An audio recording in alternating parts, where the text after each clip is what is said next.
Archiver is made possible by a grant from the Kansas Humanities Council and is a member of the Fountain City Frequency family of podcasts. I just blowed in and I got them Dust Bowl blues. I just blowed in and I got them Dust Bowl blues. In 1936, the federal government released a film. They called it a documentary, but it was mostly propaganda. Many would argue that its cause was noble rather than sinister, but others, as we'll see, would violently disagree.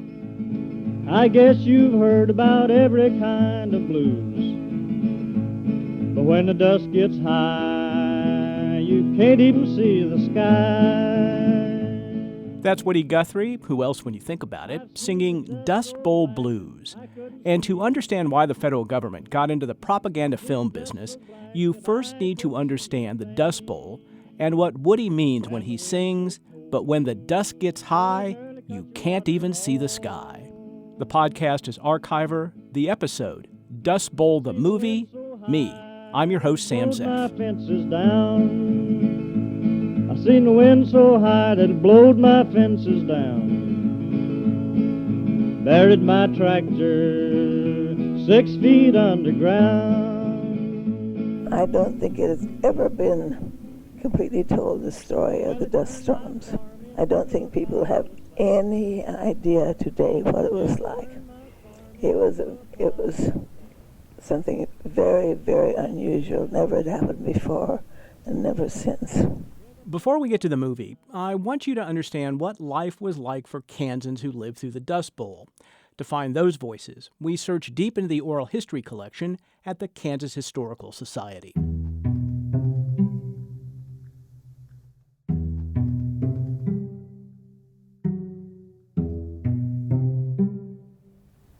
Well, I'll tell you a little bit about the dust storms. They did not blow in. There was no wind.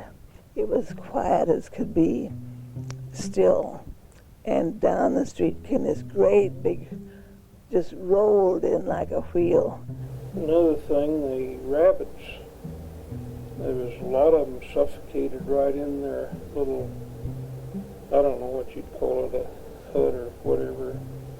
It just suffocated right in there, right where they sat there from that dust. And then, of course, the first big one we ever saw, we not only turned our lights on, but we couldn't even see the light on our own front porch. By the time it got over as far as our place, we couldn't see the neighbors, we couldn't see our own front porch light. And it was frightening. You thought at first that you'd have gotten in on the last day in the world.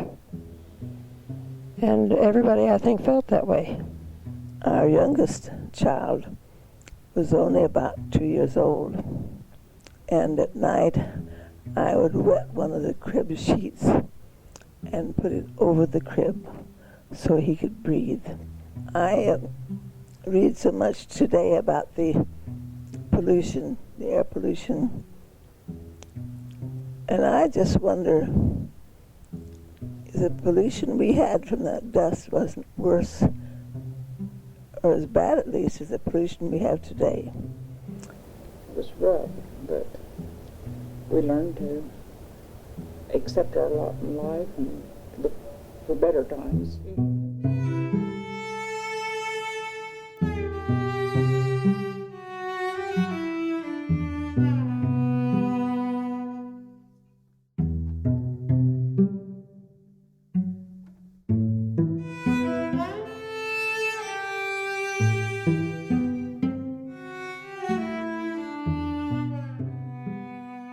As you can hear, life was rough for everyone during the Dust Bowl. Now, the Department of Agriculture decided that much of the Dust Bowl was the fault of bad farming practices, and it wanted them stopped. To do that, they needed farmers to buy into new programs and Congress to pay for them. And that's where the plow that broke the plains come in. While paid for by the federal government, it was the brainchild of first-time director Per Lorentz. Parts of it were shot in Kansas, and the lush score, as much a character in the film as the land, was composed by Virgil Thompson, who was born in Kansas City. Film was becoming the most powerful media at the time, and Washington was going to use it to change hearts and minds. The grasslands, a treeless, wind-swept continent of grass, stretching from the broad Texas panhandle up through the mountain reaches of Montana to the Canadian border. A country of high winds and sun. High winds and sun. Without rivers, without streams, with little rain. Now, the government wanted to show that there are good ways to use the land and bad ways. The film shows cattle and cowboys using the vast grasslands of the plains to raise beef. But suddenly the music changes. The visuals go from the natural beauty of the plains to farmers cultivating it. You see plows breaking the plains. It's ominous. The first fence. Progress came to the plains. Archiver historian Virgil Dean joins me now. So the plow that broke the plains, would it have been shown in movie theaters? Would it be part of like a double feature? Or how would that film have been distributed by the government? Yeah, I think it was. I think they probably intended to have it with a pretty wide release, and it certainly was of that quality. As it turned out, from what I understand, it was fairly limited. It was more of used in more educational purposes, with smaller groups, and pretty quickly taken off of the out of circulation because of some of the controversy it created. So why the film? Why did the government decide that it needed to produce this documentary, and who produced it within the government? Yeah, it was produced by the Resettlement Administration. Tell me about that. I've never heard of that. That's one of those government agencies that you don't hear much about. New Deal agency that was created in 1935 to address some of the problems throughout the country in rural areas in particular. In the South and particularly in the West. And the idea was to help people relocate if they were in an area of marginal productive, where the land was marginally productive. And, of course, that fit the Dust Bowl area. So they became active in that area. In Kansas, the area that's most impacted by it from a long-term standpoint was Morton County, where we now have the Cimarron National Grassland because of the land they set aside and took out of production for that purpose.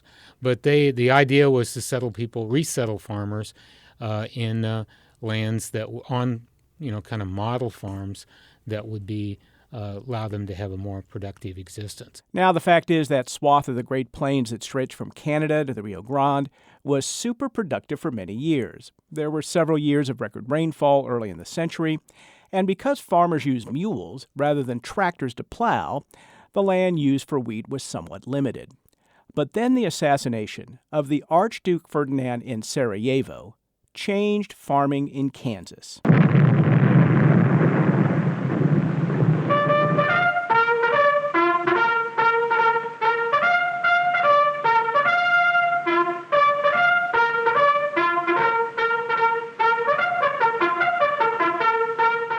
England declares war in Germany. Belgium invaded, screams the fake headline. And then the headline changes to War News Tumbles Security, Stock Exchange Closed, Wheat Prices Soar.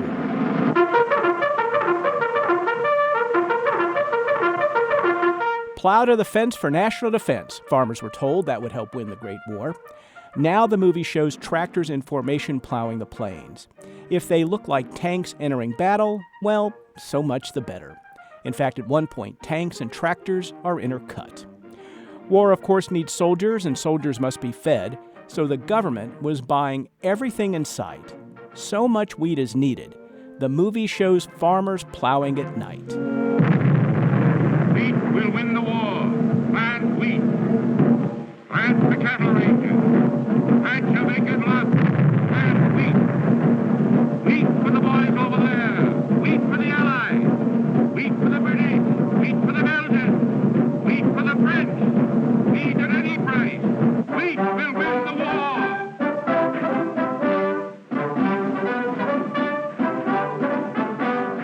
After the Allies win the war, land speculators encouraged some of the returning doughboys and others to move to the plains and put even more land into production. Then the stock market crashed in 1929. And in short order, wheat prices plunged from $1.25 a bushel in 1929 to just 39 cents in 1932.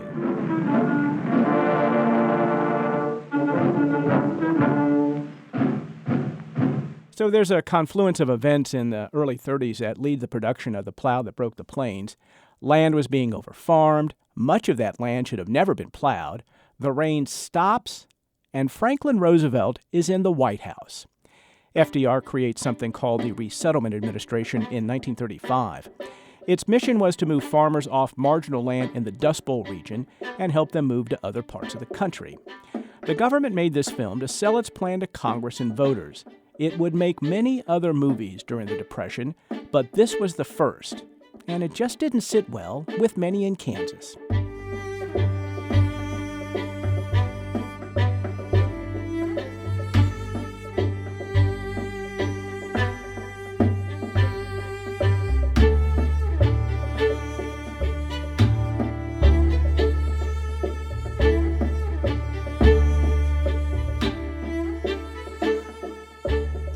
The Dodge City Globe, Daily Globe, in June 1936 ran a piece just titled "The Plow That Broke the Plains," but the editorial column that followed was pretty critical of Rexford Tugwell, who, as it puts it here, to quote the paper, the theorist in chief of the reclamation of the High Plains, and talks about how he has turned to the films to show the sins of the High Plains farmer in turning under the sod.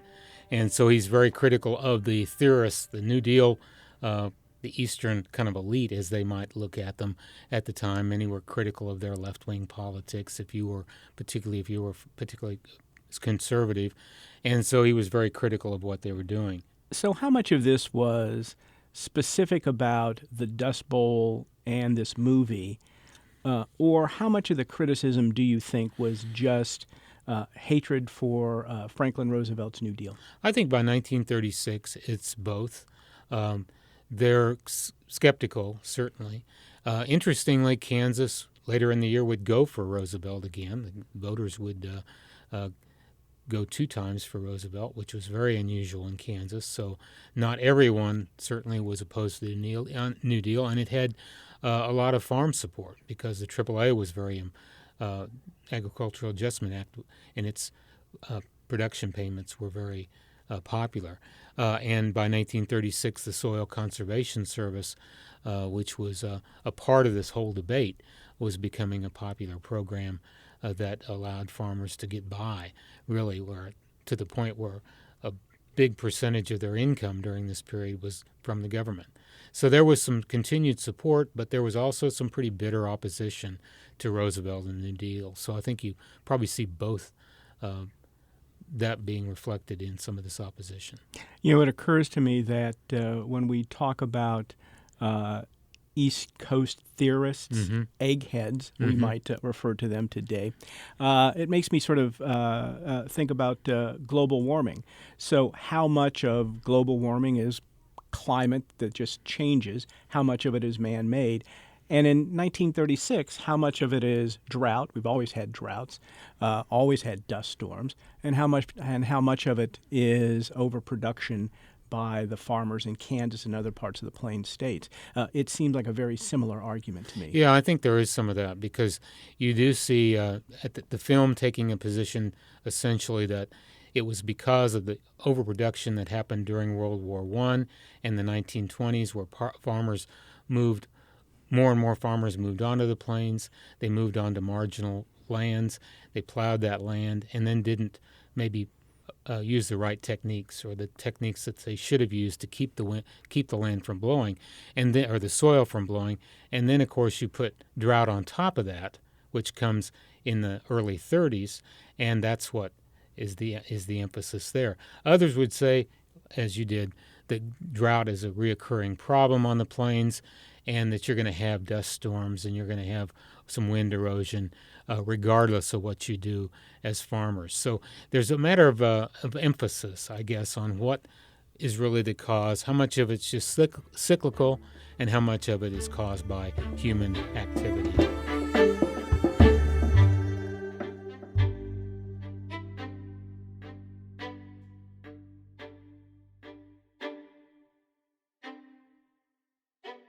The Dodge City Globe would conclude its editorial with this: "If this is another sample of the New Deal, no wonder it's certain to be repudiated in November." It wasn't. FDR beat Kansas Governor Alf Landon in a landslide. William Lindsay White, son of William Allen, would write from Washington that the film was destined to rot slowly in the archives as an official congressional document. He wasn't wrong about that. The film was mostly rejected. Propaganda, many theater owners said. But the movie's failure at the box office didn't bury director Per Lorentz. Lorentz was a New Dealer through and through. He was often called FDR's filmmaker. Lorentz would go on to direct two other classic propaganda films for the government: The River, about the Tennessee Valley Authority, and The Fight for Life, about infant mortality in America. Lorentz died in 1992 at age 86, but his career as a documentarian isn't forgotten. Young filmmakers are trained at the Per Lorentz Institute at the FDR Library. Virgil Thompson, who wrote the score, grew up in Kansas City, but he spent his career in New York. He was a friend of Gertrude Stein and a peer of Aaron Copland. Thompson would also work with Lorentz on The River. And in one more little connection to Kansas, that score was used in the 1983 movie The Day After, a film about nuclear war that was shot in Lawrence. Thompson died in 1989 at age 92.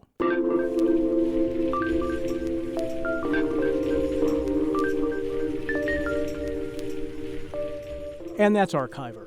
The podcast is produced by Matt Hodap in the studios of KCUR 89.3 in Kansas City and is made possible by a grant from the Kansas Humanities Council.